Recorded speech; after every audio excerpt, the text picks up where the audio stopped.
Anong nakaraan po palang piging ng GMA7, yung gala night, hindi natin alam, meron palang naganap, ano? Siyempre, ang tinutukoy po natin dito, sabi nga ni Nino Mulak, ang ama ni Sandro, inumpisahan nyo, tatapusin ko ito. Let's go!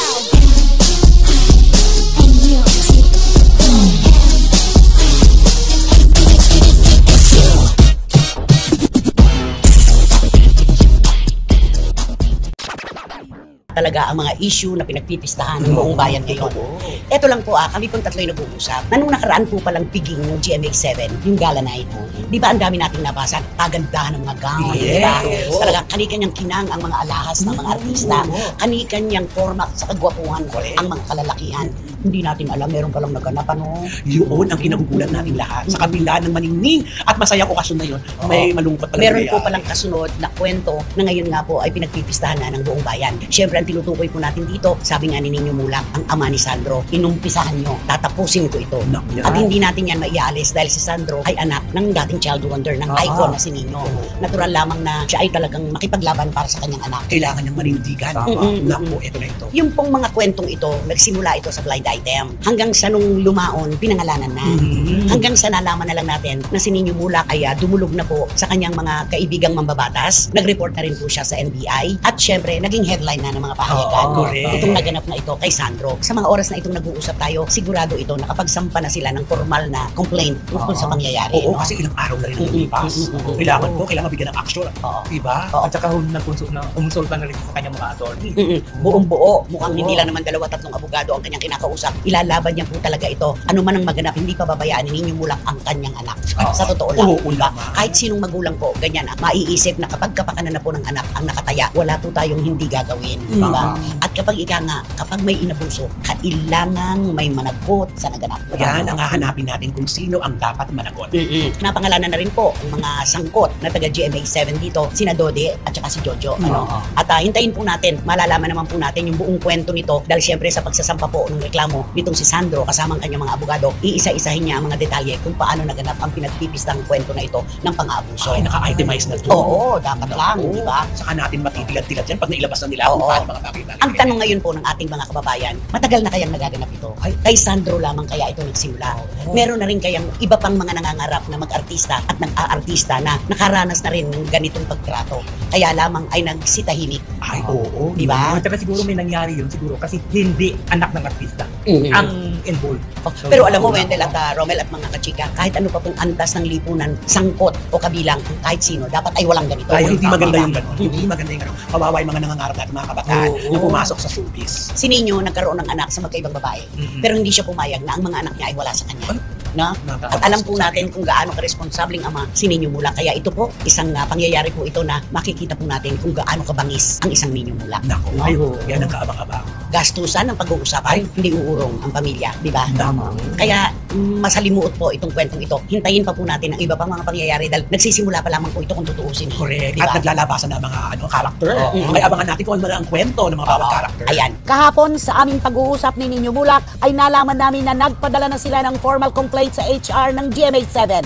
Ang kasong kriminal naman ay ihahain na nila laban sa mga nang-abuso kay Sandro sa paggabay ng kanilang mga abogado. Anumang oras ngayon, nasa opisina ng NBI si Nino nang tumawag sa amin. Alalahanin po natin at itatawid namin sa inyo kung ano na po ba ang nagaganap ngayon kay Sandro Mulak. Alam naman po natin na may pinagdadaanan ang bata na may sa higinaga po siguro ni sa panaginip ay hindi niya akalain na maiengkwentro niya, di ba? Kung kanina ako congratulate tayo, mabuhay ito, sisigaw tayo ng katarungan. Oo, totoo yan. Hustisya po ang hinihingi nating lahat. Kung ano man po ang kalabasan ng formal na pagharap nila sa piskalya, kasi wala pa naman pong kaso ngayon na formal na inihahain ang mga Mulak, lalo na itong si Sandro. Nagpunta na po sa NBI para sa investigasyon, si Nino Mulak at si Sandro. Nagtungo na rin po sila sa GMA7, nakipag-usap na po sila sa mga ehekutibo. Pero sabi nga niya, hindi maganda ang pag-uusap, pero kakayanan namin ito.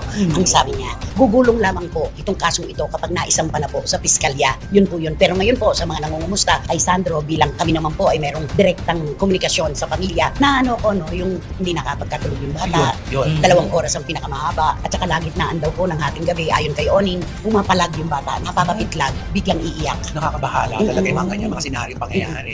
Na sana lang talaga mapabilis para makita natin ang justisya na nilagalaban ni Sandro. Oo. At saka yung hindi makakain, kahit po gaano kasarap ang lasa ng pagkain, kapag hindi kayang tanggapin ng ating sikmura at wala tayong panlasa, hindi natin talaga yan maipapasok. Totoo, Diba? tama. Kaya naiintindihan po natin ang pinagdadaanan ngayon ni Sandro Mulak. Alam po natin kung anong kanyang kinahinatnan tungkol sa 2 tao na pinangalanan na naman diba? Bilang mga independent contractors. Oo. Independent contractors po ng GMA7, sina Dode Cruz at saka si Jojo Jones. Yan dalawa. So, kami po ay nasa isang kalagayan ngayon tulad din po ng ibang mga magulang na syempre nakikisimpatya sa kanilang anak kung sakali mang maka-enkwentro ng ganitong mangyayari. Alam niyo po, mga kachika, ito po ay maglalantad po kami ng aming baraha sa mesa. Kung tutuusin po, hindi na bago itong mga ganitong kwento na lumalabas sa lokal na aliwan. Pero magkaiba po kasi yung mayroong pahintulot kaysa sa pinilit. Ay, oo. Magkaibang kaso yan. Yung sinasabi nila with consent yun. Oo. Sige, okay. Yung, siyempre yung mga pangyayaring ganyan, ibig sabihin hindi sa pinilit, ibig sabihin ginusto niya. Yan yung mga nangyayari noon. Marami po kaming mababanggit na pangalan na iiwasan na lang po namin talaga na isa-isahin ngayon. Pero kulang po itong 10 daliri ko ngayon kung iisa-isahin ko. Kung gaano po na dumaan din ang maraming lalaking personalidad sa ganitong senaryo. Kaya lamang po ay merong permiso. May permiso dahil po sa kanilang mga pangarap na sumikat, magkaroon ng kita at makatulong sa kanilang mga pamilya. Kasi pag may permiso, Walang kaso. Walang Oo, reklamo. walang kaso. Wala pong sisigaw. Pero kung ang lahat pong artistang ito ay sisigaw ngayon ng sabay-sabay, mabibingi po tayo sa lakas. Iba po yung kay Sandro, ito po ay sumisigaw ng katarungan. Yung sa kanya po, ayon sa kanyang personal na pagbabalanse sa problemang ito, may nangyaring sapilitan. Wala niyang permiso ang naganap. Kaya magkaiba po yun, yung pinilit ang isang tao at nagkaroon pa ng ibang kaso para lamang makatulong at magawa ang hindi nararapat. Yun po, sapilitan po yun. Makikita po natin talaga yung pagsigaw. Pero yun pong mga artista na nagdaan din po sa ganitong karanasan, na nagkaroon ng basbas sa naganap sa kanila, wala tayong maririnig na anuman na reklamo. Diba? Kasi ginusto nila yun eh. Oo. At saka siguro, ibinigay din nila kasi may kapalit din. Yun nga, Oo. yun nga yun. Yung pangarap na natupad, yung dating walang-walang laman ng bulsa na nalagyan, Yes. nalagyan ng laman ang bulsa, yung mga ganun po. Saka yung pangarap na sumikat. Yung bigyan ka ng maraming pagkakataon. Proyekto. Di ba? Kaya magkaiba po yun. Huwag po natin paghaluin. Meron pong sigaw ng katarungan at meron pong pananahimik na mayroon pong permiso. Yung dalawa na yun. Kaya hintayin po natin ito kasi malapit na. Malapit na ang formal na paghahain po ng mga kaso ni Sandro Mulak laban sa 2 tao na ayon sa kanya ay nagnakaw ng kanyang pagkatao.